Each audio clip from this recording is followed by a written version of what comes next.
Welcome fellow adventurers and world builders. My name is Yadro and this is Yadro Gaming.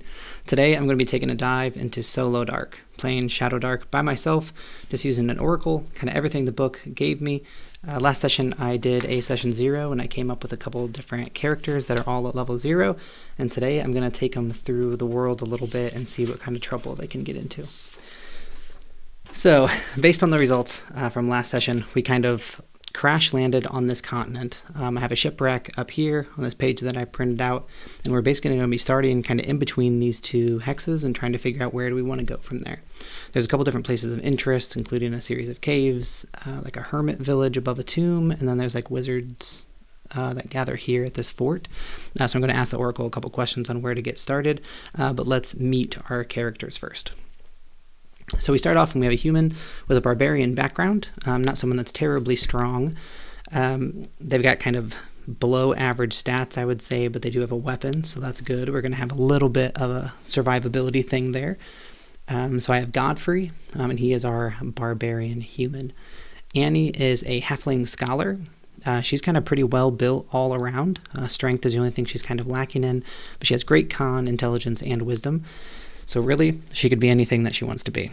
She is unarmed, but I'm going to try to keep her alive. I'm going to try to keep everybody alive. But if someone were to fall, I hope it is not her in these early sessions. Next up, we have Drago. He is a half-orc former soldier, and I kind of picture him as being a poor soldier. He's got low strength at an 8, but he has pretty good dex at a 13. His con is only a 10, though, so he's not the greatest of fighters out there. But he does have a dagger. He has a bonus to attack rolls, so he's going to be one of the people that we have kind of on the front line, trying things out. Then Zeb is our 4th character. He is a goblin former mercenary, and he is going to be kind of on the front line as well with decent strength. He does have a bonus to con, and then he's kind of got 13 in pretty much everything else. He just has bad dexterity, so his AC is kind of low.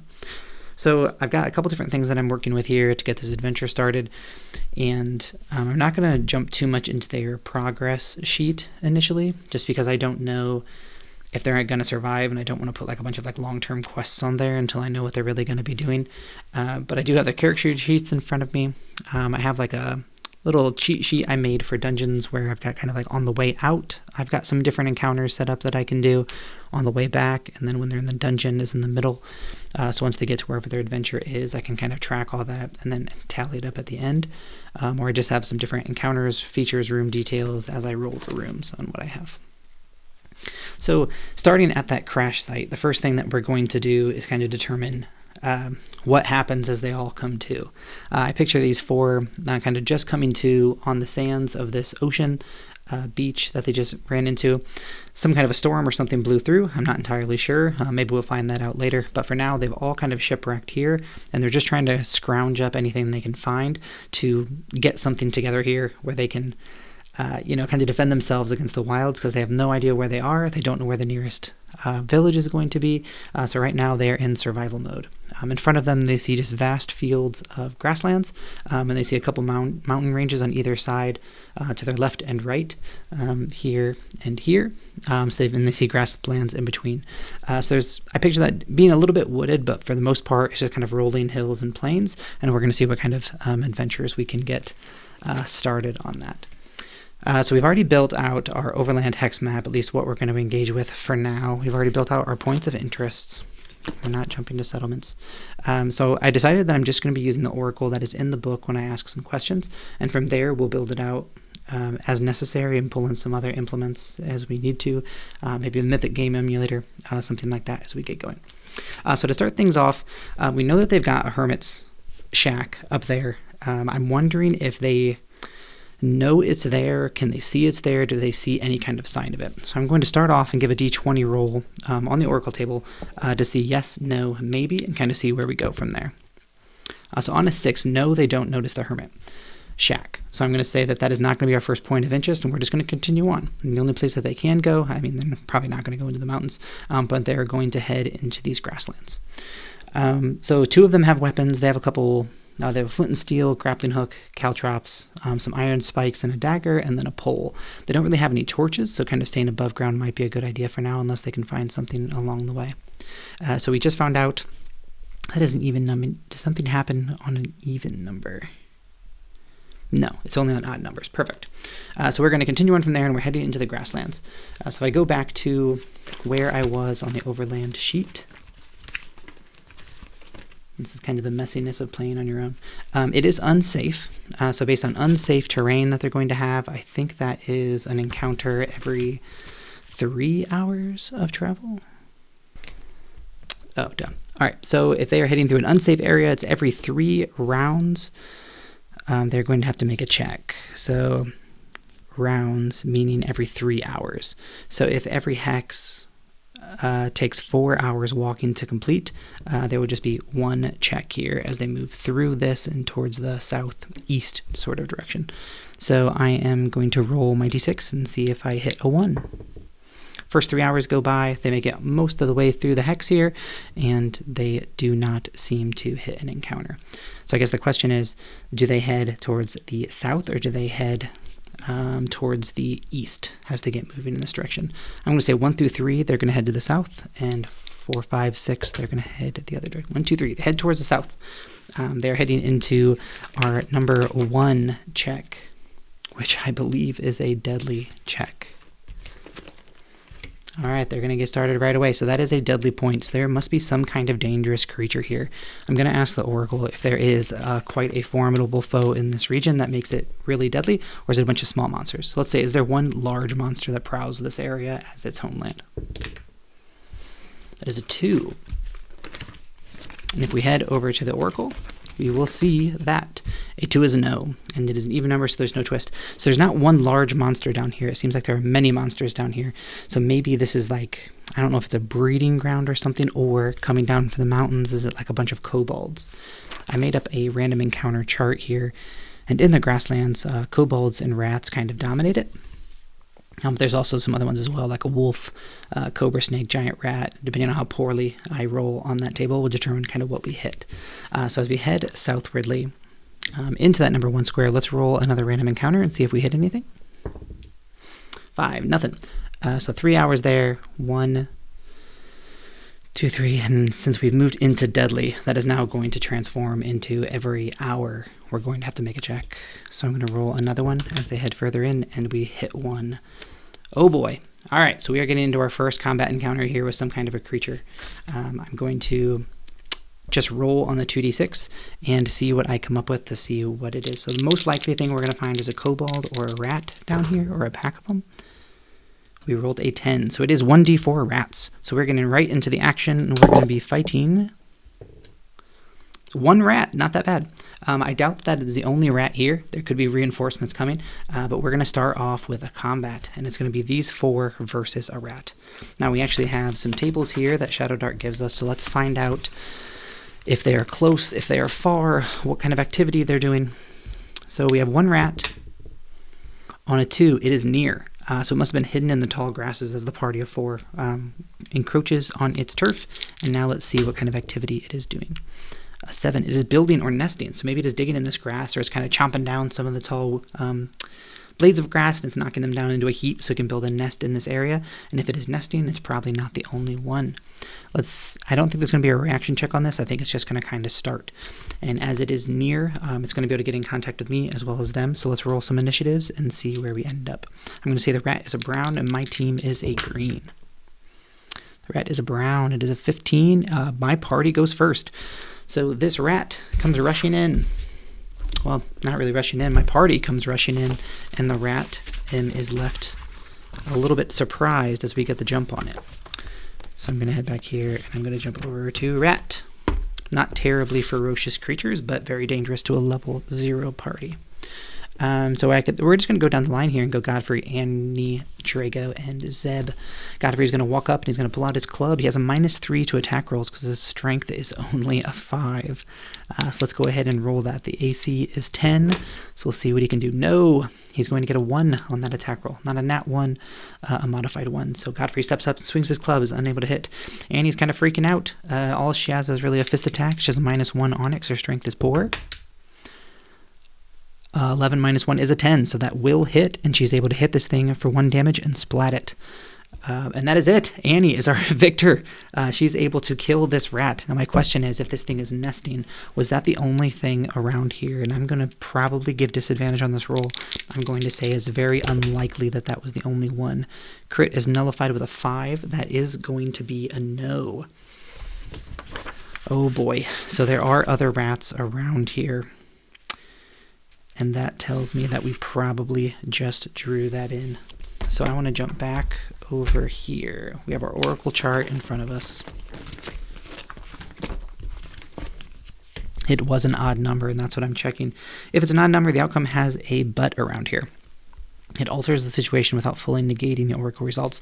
So are there more rats around here? Yes, there definitely are, but they have not noticed the party yet. So the party is just going to look inside this nest and see if there's anything of value. I think that's fair. I think rats can sometimes hoard little bits and bubbles, and maybe this one did. So I'm going to jump back to the treasure table. And this is our weak sort of monster, so it's not going to have anything too great, but there might be something useful in there. So let's roll the d10s. With a 21, they find a chipped great axe. Oh, that is awesome. I think one of our party members is definitely going to grab that.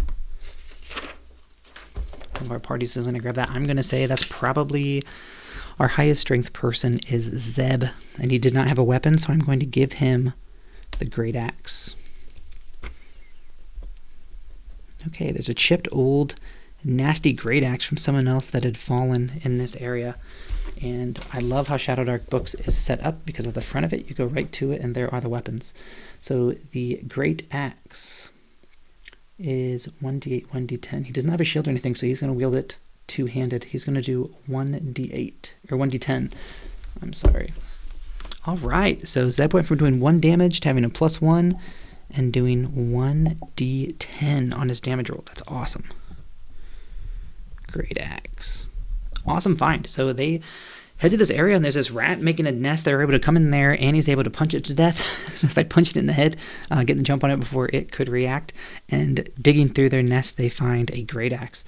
Things are looking up. They hand that to the little goblin. So he's this little guy, former mercenary, and he's like, "Hey, give me that weapon. I can do this." Picks it up, and he's got this giant axe. Kind of swings it around a little bit. "Yeah, it's good enough. It's chipped, but it'll have to do." And now we need to decide where the party wants to go. This is still a very dangerous area. So I am going to, well, we know that there wasn't just one. We know that there's others around, but they haven't found it yet. So I'm going to make this roll with disadvantage and see if any more of these rats get a jump on us. 2 and a 4. They don't. So the party continues on, and they're pressing through that grassland. I believe we have another check. Oh, boom. Okay, so we make it through. So we made it through almost all the way through this grassland as well. It is deadly. There's these piles of rats all around, but the party is moving pretty quietly, just trying to evade them, and they don't have a lot of equipment on them, so they're moving pretty stealthily through this tall grass as that night is probably beginning to fall, and they want to get somewhere safe. And they see this mountain range to their right as they're approaching it, and to the front of them, they're starting to see through the trees this large body of water. Most likely not salt water. It's probably just like water runoff that's collected from that mountain range. As the wind probably moves across, all the moisture is sucked out into the mountain. Then either some natural springs or something collects it. So there's this large lake right here, several miles wide actually. That's gathered on the other side. But as they get to here, they notice like we're not going to be able to continue on, but maybe we're able to pass through this mountain pass. And in doing so, we're going to encounter our first adventurer. How exciting. Wow, I can't believe they only had one encounter. They passed through a deadly area of all these little creatures, and they did not get got.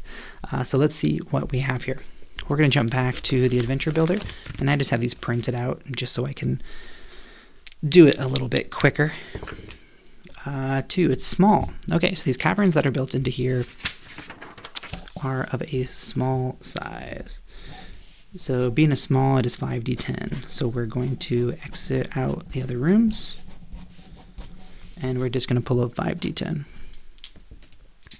So whatever order they land in on the board is going to be what I'm going to play them as.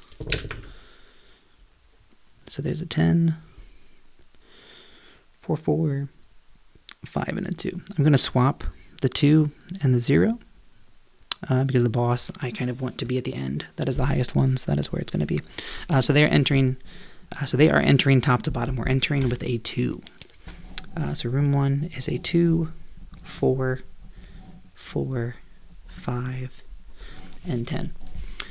We already know this is caves because we did that in the initial rolls, so I'm not going to roll on the site type, but we are going to do some room types. So 1 and 2, this is empty. And I might give that, I might do a roll on the oracle table to see what we find on what is in there. We're going to have a minor hazard. Another minor hazard. 5 is a solo monster. And 10 is a boss monster. Uh-oh. Okay, let's roll for our minor hazards. We jump over to the other side. Our minor hazard. Let's pull out those 10s. Let's roll 6. Minor hazard is dense rubble, so the caves are partially collapsing. That is interesting.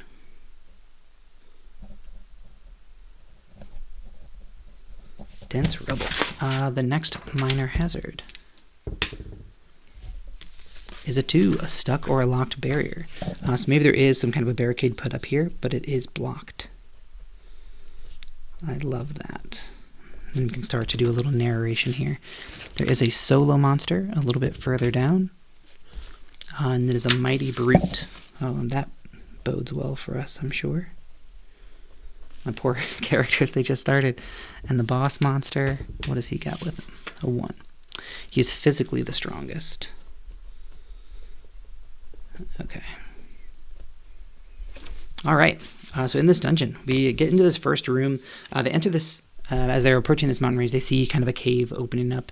The sharper-eyed individuals in the group, possibly Annie, coming off the high of punching a giant rat to death, notices that there's a network of caves in the mountains, and she directs the party over that way. As night is falling, they don't really have a whole lot to lose. But let's see if there is anything of interest in this first empty room. So I'm going to roll on the prompts, and I'm going to kind of get an idea for what is going on here inside of this cavern and just see if I can get any inspiration.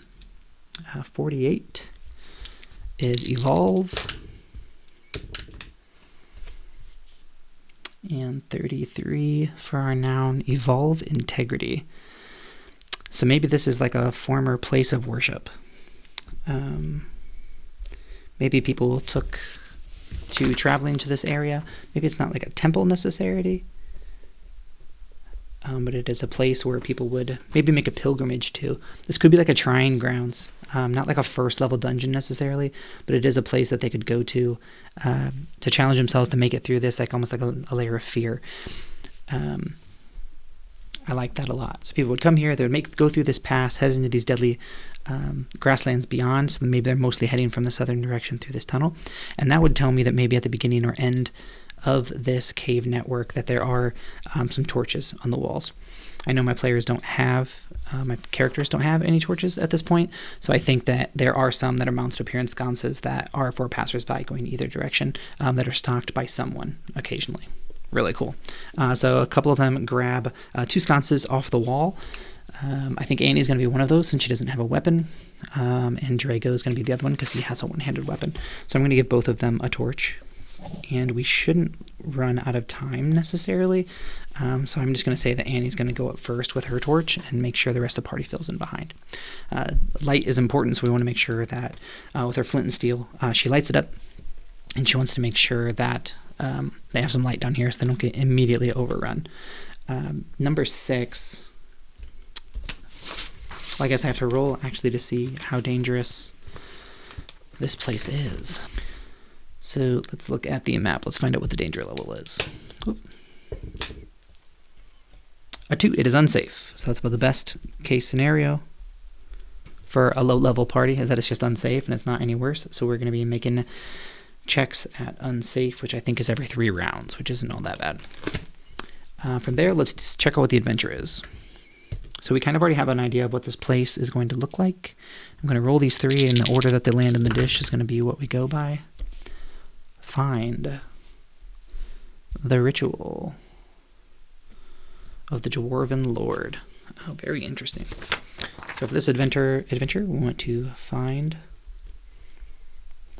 the ritual of the Dwarven Lord. Very cool. I love dwarves, so that works for me.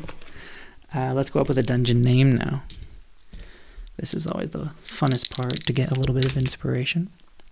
76. Sanctum. Sanctum of the Golden. Sanctum of the Golden Usurper. That sounds ominous. Sanctum of the Golden Usurper. Ooh, I wonder if they got turned to gold. I mean, my party doesn't know what this place is called, but I do. So that'll be something interesting for me to figure out as we go through. All right, so we started into those cave networks. We found an empty room in the first room we came to, where we found a couple torches on sconces. Annie and Drago grab one apiece, and Annie lights hers first. They have a light source, and then they begin to press on. The next room that they push into has a minor hazard of dense rubble. Now this looks like it is scattered about on the floor of this room, and that can always be a cause for concern. There's a lot of noise echoing off the walls down here in this cavern that's piercing through this mountainside, so I want to make sure that they're being nice and quiet. So I'm going to make 4 different rolls here, and the order they land is the order that we're going to go with to see. It's going to be a dexterity check, I believe, just to make sure that we are being as quiet and as safe as we can through there. So I've got a 2, a 14, a 16, and 18. So I think we do have a little bit of trouble as we pass through, and I think it's going to slow the party down a little bit. Godfrey, poor Godfrey. He doesn't have the best stats. He's not moving through tunnels very well. The rest of the party's moving very quiet and efficiently through here, but poor Godfrey is not. So he kicks up some rubble, and I think that's going to draw some attention, potentially, from other denizens. So we're going to give a roll and see if there's a random encounter. Ooh, it didn't get in the dish, though. A 4. There is not, but I am going to move us up 1 on the ticker there. So typically if it's unsafe, so every 3, 1, 2, 3, we'd be checking for an encounter. I'm going to move that up 1, so we're going to be checking for another random encounter. I guess I already did that one. So they did not hit one in this room. As they proceed into the next room, there's another minor hazard. As they continue through the rubble, and they see that there is kind of like a ramshackled, almost like just stacked up debris blocking this pathway. And as they look up to it, they're trying to find the best way to get across. And as they're thinking there a little bit with a torch light burning, let's roll an encounter. All right, that was just the generic random encounter that they would have had. So again, nothing comes up here. So we're going to see if there's a stuck barrier. There's not a ton of strong people in here, but Zeb swings his great axe over his back, sets it up against the cavern wall, and he decides he's going to make a strength check to try to cut this thing down, push it, break it, whatever he can do to try to get through this stuck barrier of debris. A 4, he's unable to do it. So the party just decides, well, if he can't do it, he's the best amongst us.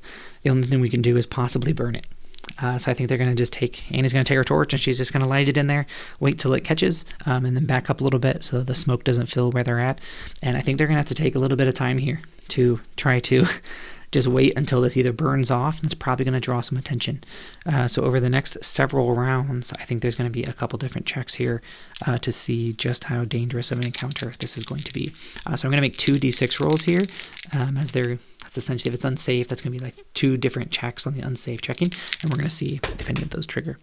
5 and a 6, there is not. So they are burning this up. They're waiting until it's all kind of breaking down. Eventually Zeb just kind of takes out his pole and kind of pokes it as it burns a little bit, tries to spread it out so there's an actual path so that they can get through.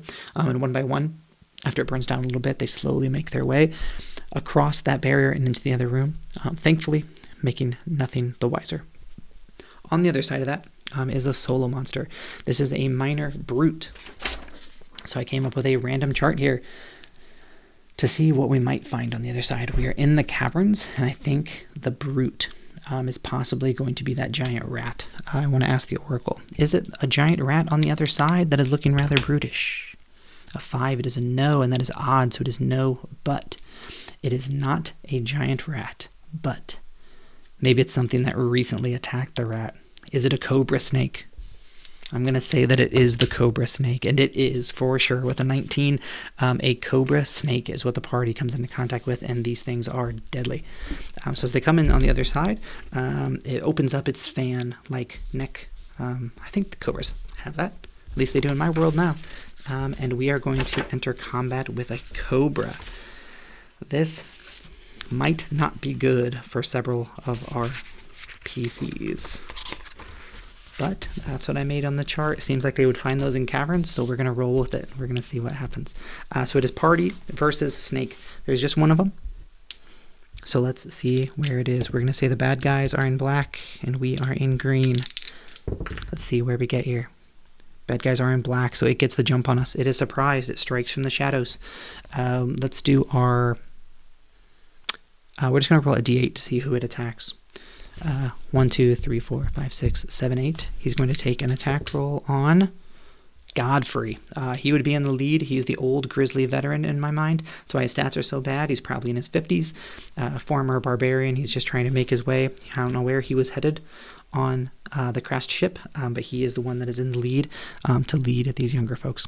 So the snake gets to go first, and it is going to take a bite. It has a +2 on this. 1 plus poison for damage. Let's see if he lands a hit. A 19, he's going to, for sure. 1 plus poison. Godfrey only has 1 health. That is going to knock him down to 0. And this thing strikes out of the darkness, just flickering in the lamplight, bites Godfrey on the leg. He cries out in pain as he reaches down to his ankle, and the poison slowly floods him, and he passes out and falls to 0. As he is a level 0 character, Godfrey is dead. Oh no. So the other 3 are going to get to go. Annie brandishes her fists, I guess. She really has nothing else to attack with. She's just going to try to come in and just like stamp on this thing with her foot to try to kill it. It's got an AC of 12 and 4 HP. 10 minus 1. A 9 is going to miss. Drago walks up. He does have a dagger. He has... a +1 to hit because he does have a bonus to dexterity, and we're going to see if he can stab this thing with his dagger. 9 plus 1 is a 10. Its AC is a 12. That's not going to do it. It's all going to be on Zeb. Otherwise, this thing's probably going to kill someone else. He brandishes his great axe again. He runs in. He takes a big swinging hack down with his weapon to try to kill the snake. 8 plus 1 is a 9. No one's going to be able to do it. The cobra rears back and begins to strike once more. And now it's going to be on a d6. 1, 2, 3, 4, 5, 6. 1, 2, 3, 4. This one is going to be on Drago with a 4. It rears back and it makes a hissing sound. And it goes, tries to bite it one more time. It does have a +2 to hit on this.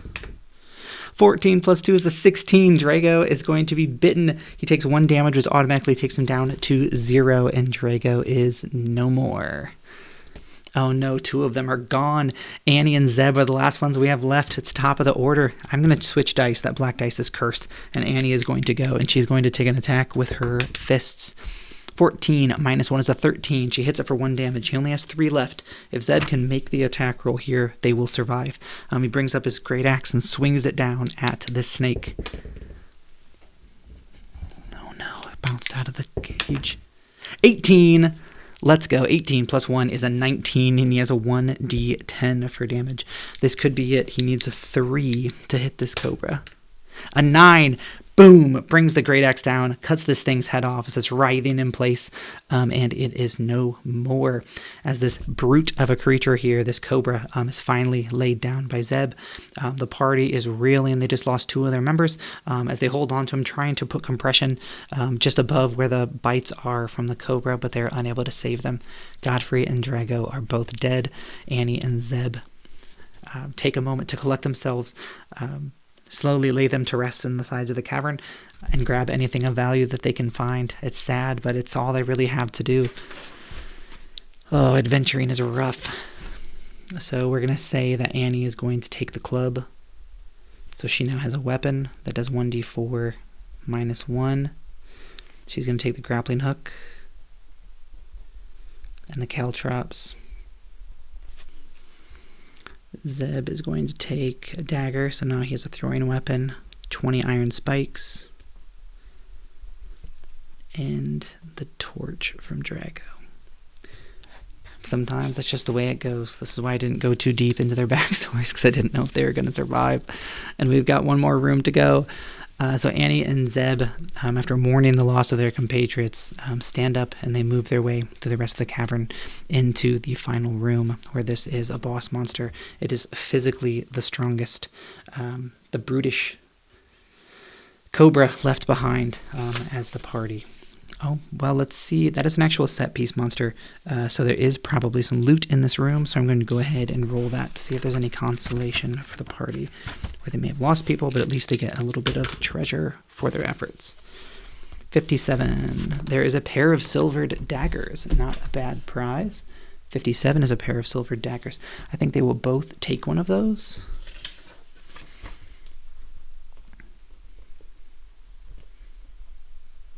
Silvered dagger, and that is 10 gold. Silvered dagger. Ugh, I can't believe I lost 2 characters like that. That's okay. We're fine. They are level 0s. That is bound to happen.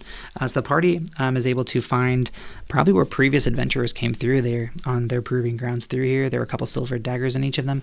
That's just left behind. Everything else had either been eaten by animals or just left behind to rot and waste. But the party is able to find them. Each Annie and Zeb both take one and tuck it into their belts, and they decide to move on, where they head into a trickier area to see where the boss monster is. Now we know that this thing is physically the strongest, so it's going to be something stronger than the cobra. Now I had in mind that there would be some kobolds down here, or potentially a giant bat. You know what? I'm gonna let the dice decide. It is a boss monster, so it's going to be a single enemy encounter. So whichever one it lands closest to, the higher half or the lower half is going to be deciding what we find here. This could be a TPK, so we're going to see where we get to. A 9 puts it into the top half, and it is a giant bat that we've encountered. The solo monster, the physically strongest giant bat. So I don't know if the party is going to be aware of this thing's presence, but a giant bat is a level 2 monster, so this could be it for the party. So it can move near. It does have a flying speed, and I think that as the party heads into this final chamber, Annie is holding up her torch to get any kind of light that she could find, and then there's movement in the shadows as it jumps upon her. So we are going to roll initiative and see what this looks like. Again, black for the baddies, green for the party. Oh my gosh, it's so close. Annie does have a positive dexterity, so does it. It's going to get to move first. I don't think it's one attack. It has a +2 on it, and it's a d6. Pretty much a hit is a kill, and it will do my party in. 4 does not hit. It rolls a 6 to hit, and thankfully that will not hit either of my characters, thank goodness. Annie is able to pull out...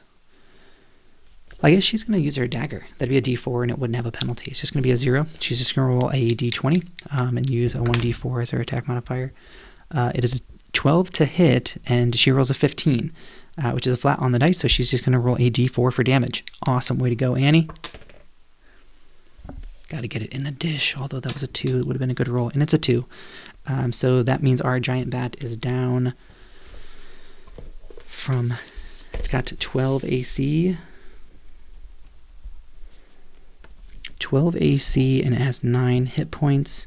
He just took 2, so he's down to 7. Oh, man, if Zeb could land this hit... It would be a kill, and he would be victorious. We're going to roll for Zeb. 16 plus 1 is a 17. He rolls a 1d10. This could be it. This could kill the bat. Oh, it was a 9, but I got to get it in the tray. Oh, it was a 10, but I got to get it in the tray. It was a 4. That is not going to do it. A 4 is going to bring him down to below half. 7 minus 4 is 3, and it needs to make a wisdom saving throw or it will flee. So at the start of its turn, wisdom saving throw 16, it stays to fight. It has a +1, so it's good to go. So it makes a swoop around the cave, its wings, leathery wings flapping in the darkness, and the party is freaking out as they hear it, and it rolls an attack roll. A crit. Let's see who he's going after. Odds are Annie, evens are Zeb. Odds are Annie. What am I doing? It doesn't matter. She's dead. It swoops in. It attacks Annie and brings her down. Again, she drops to 0. That is an automatic kill. Zeb is up. He's making 1 attack here. If it lands, it's a good chance he kills it. If he misses, that's the end. 14 plus 1 is 15. That's going to hit. Now we just need the D10. We need, what, a 2, a 3. Oh, that would have killed it. A 7. That is enough. As the bat makes one more turn, trying to attack him once again, Zeb swings into the air, slashes this creature, and it falls and lands with a thud on the cave grounds. Zeb is alive. Annie has fallen. He is the only one to make it through this cave. He runs over. Let's see if the torch was extinguished from Annie, and it was. He gropes around in the darkness to try to find her flint and steel to light the other torch that he has on hand, and we're going to see if he can get it lit, which I believe is just not on a 1, right? I'm just going to say he just burns that last one, and he uses the flint and steel in the darkness to get it lit, and he has another lit torch, and he runs through as quickly as he can to get out of this series of caves. He can see an exit point and into the night sky where he feels like a breeze rushing across the skin as Zeb, the goblin mercenary, tumbles his way out of the caves. I am going to say that he grabbed whatever he had of worth on Annie, and he's going to collect that on his person, and there also would have been a treasure roll as well. Let's see if there was anything good to be found. Did he get anything for his efforts, or was it all for naught as he lost the other survivors of the ship? A 22, 10 gold in a moldy wooden box. So he's going to have 10 gold. All right, so we're just going to add that onto his sheet. He's got 10 gold. He's going to have a club. And he's got 12 strength, so he's got a decent amount of carrying capacity here. He's got the caltrops. He's got a silver dagger. And a grappling hook. He's pretty much weighed down at this point. He doesn't need the moldy box. But he's got 10 gold now as he makes it out the other side. Oh man, so Zeb pushes his way through on the other side of the cave network and makes it out here, having survived the challenges of the Sanctum of the Golden Keeper. He was supposed to find the ritual of the Dwarven Lord. I don't think that really applies here because it wasn't a true adventure. We're just like making our way past it.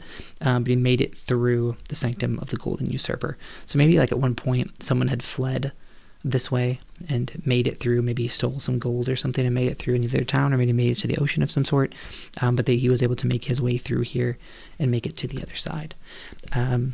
So I think that is where I'm going to cut off this one. Good first adventure. I lost 3 of the 4. Hey, that's Shadowdark. It's level 0s. I didn't make it easy on him. I threw an auto kill cobra in there. There's an auto kill giant bat, but at the end of the day, sometimes that's how it rolls in the Shadowdark. So that's the end of the first session. Zeb is going to be our survivor. He's going to continue on solo. I am going to level him up, and I'm kind of leaning towards making him a fighter. Just because he found the great axe. He's a former mercenary. I feel like that makes the most sense to me, and at some point I'm hoping he can find some armor where his bad dexterity won't come too much into play. But I do think that Zeb, our goblin mercenary, is going to become a fighter. He survived. He survived his first trial, making it through the caverns and out to the other side. He's probably going to camp out here if he can find somewhere safe. And I'm curious how dangerous this one is. Let's head over here. So that is spot 15. 15 is actually safe. So this grassland, he is able to rest for the night and just kind of gather some like wild berries, maybe hunt some game or something, because I don't want to be extra punishing on him.